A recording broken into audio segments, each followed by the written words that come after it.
बच्चों के बारे में आज हम बात करने जा रहे हैं पॉइंटिंग के बारे में कि बच्चों को पॉइंटिंग करना क्यों ज़रूरी होता है, बच्चे पॉइंटिंग करना कब सीखते हैं, बच्चों के लिए पॉइंटिंग करना क्यों ज़रूरी रहता है।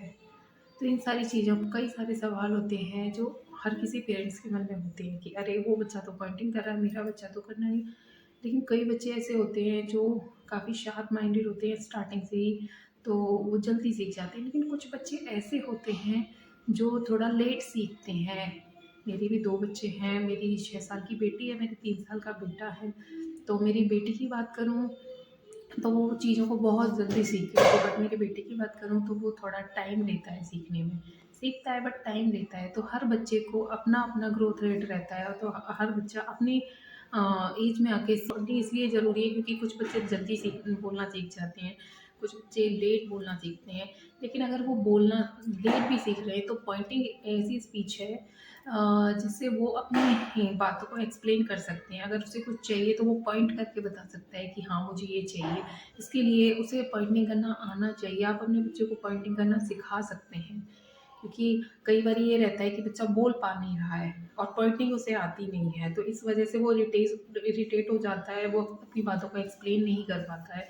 तो पॉइंटिंग इसलिए ज़रूरी होती है। हम बोलना तो चलो अब एक टाइम के बाद आ जाएगा बच्चे को, बट ये है कि पॉइंटिंग एक फर्स्ट स्टेप ऐसा है जिससे अपनी बातों को वो एक्सप्लेन कर सकता है लोगों को कि मुझे क्या चाहिए, मुझे क्या खाना है, क्या पीना है, वो सारी चीज़ें वो आपको बता सकता है।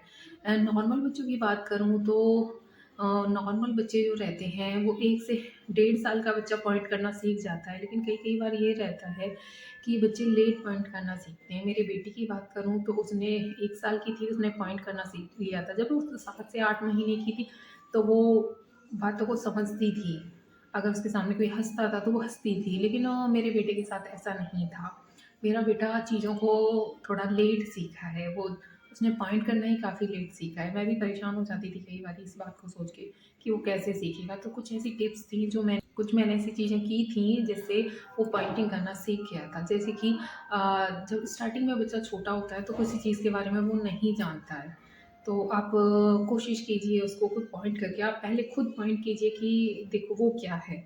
आपको किसी भी चीज़ को अगर उसे चाहिए तो वो सबसे पहले यही ना तो वो आपको बोल पाएगा क्योंकि उसकी स्पीच नहीं है और पॉइंटिंग उसे आती नहीं है। जब पॉइंटिंग नहीं आती उसे तो वो कैसे बताएगा? तो जनरली वो क्या करता है कि आपका हैंड पकड़ता है, उसके पास लेके जाता है कि मुझे चाहिए, लेकिन फिर भी वो कन्फ्यूज़ हो जाता है, वो बता नहीं पाता है कि भई क्या चीज़ चाहिए। उसके बाद हाँ, जब मैं मतलब मेरे बच्चे के साथ ऐसा होता था, तो मैं उसको लेके जाती थी, उस सामान के पास लेके जाती थी। मुझे भी समझ में नहीं आता उसे क्या चाहिए, तो मैं उसके पास लेके जाती थी, फिर वो अपने हाथ से धीरे-धीरे करके उठाता था।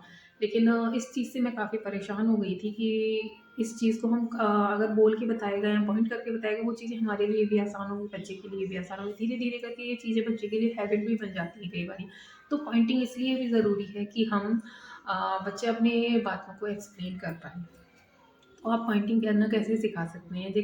देखिए नॉर्मल सी बात है, जब बच्चा 1 से 1.5 साल का होता है, जब ये प्रोसेस आपको उसके साथ करना है, चीज़ों को बताना है उसको, अगर वो रिस्पॉन्स दे रहा है आपको, तो बताना है उसको पॉइंट करके कि ये फ़ैन है, ये टीवी है, ये फ्रिज है। बेशक वो बोलना नहीं जानता, लेकिन वो चीज़ों के बारे में सब कुछ जानता है। अगर आप उसके सामने जाके हँसते हो, तो वो रिस्पॉन्स करता है, वो भी स्माइल करता है। अगर आप रोते हो, तो वो भी फ़नी-फ़नी फेसेस बनाता है आपके सामने। तो बच्चा सब कुछ फ़ील करता है। हमें लगता है उसे सब कुछ नहीं पता, लेकिन बच्चे सब कुछ फ़ील करते हैं, वो जानते हैं क्या चीज़ है। लेकिन हम स्टार्टिंग से ही उन्हें पेंटिंग करना सिखाएँगे, तो वो ज़रूर सीखेंगे। तो चीज़ों के बारे में बताइए उनको, बेशक उसका नेम देना नहीं आएगा उसको, बट उसको पता रहेगा कि फ़ैन कहाँ है, फ़ैन उधर है, टीवी उधर है, तो पेंसिल कहाँ है। ये छोटी-छोटी चीज़ें हैं जो आप बता सकते हैं। और सबसे बड़ी बात है कि ऑब्जेक्ट के नेम्स आप उसे बताइए पॉइंट करके कि देखिए उधर ग्लास रखा हुआ है, प्लेट उधर रखी हुई है, तो आप पॉइंट करेंगी तो बच्चा 8 से 10 दिन में पॉइंट करने लग जाएगा। इस प्रोसेस को थोड़ा टाइम ज़रूर लगता है होने में, लेकिन ये है कि ये काम करना स्टार्ट कर देता है। एक ऐसा प्रोसेस है जिससे बच्चा बिना बोले भी अपनी चीज़ें कर पाता है एक्सप्लेन। तो इसलिए हर बच्चे को पॉइंटिंग आनी चाहिए, और मैं आपसे भी यही कहूँगी कि आप अपने बच्चे को पॉइंटिंग ज़रूर सिखाएँ, क्योंकि एक तो वो अपनी बातों को एक्सप्लेन करेगा तो वो इरिटेट नहीं होगा, क्योंकि कई बारी हम कुछ कहना चाहते हैं बट नहीं कह पाते हैं। तो तब हम भी इरिटेट हो जाते हैं। ऐसे ही बच्चे की कंडीशन भी सेम वही होती है कि बच्चा कुछ कहना चाह रहा है, आपसे बताना चाह रहा है, लेकिन उसको समझ नहीं आ रहा कि वो कैसे बताए। तो इस कंडीशन में पॉइंटिंग एक ऐसा हैबिट है जिसमें वो बता सकता है कि मुझे ये चाहिए। तो पॉइंटिंग आप अपने बच्चे को ज़रूर सिखाएं। किस तरीके से सिखाना है, जब भी कोई चीज़ लें तो उसके ऑब्जेक्ट को हाथ में लें कि देखो ये ग्लास है, देखो ये फैन है, उसकी तरफ वो देखेगा। वो जब देखेगा और उसे पता चलेगा, क्योंकि ये चीज़ें 8 से 10 बार 20 बार आपको रिपीट करनी होगी। जब आप बार-बार बताओगे तो बेशक उसे नाम लेना नहीं आएगा, पर उसे पॉइंट करना ज़रूर आएगा। अब कई बार ये रहता है कि हम बता देते हैं कि ये लेके आओ, वो लेके आओ, चीज़ों के नाम, ग्लास लेके आओ, वो लेके आओ। लेकिन कई बार ये रहता है कि बच्चा देखता ही रह जाता है, जब हम उसे ऑब्जेक्ट के नाम नहीं बता पाते हैं तो। ऑब्जेक्ट का नाम बताना भी ज़रूरी होता है कि भई ये लेके आओ। कई बार ये बोलते हैं कि अच्छा चलो हाँ, किचन से ग्लास लेके आओ, बच्चा जाता है, लेकिन उसे पता ही नहीं कि ग्लास क्या होता है।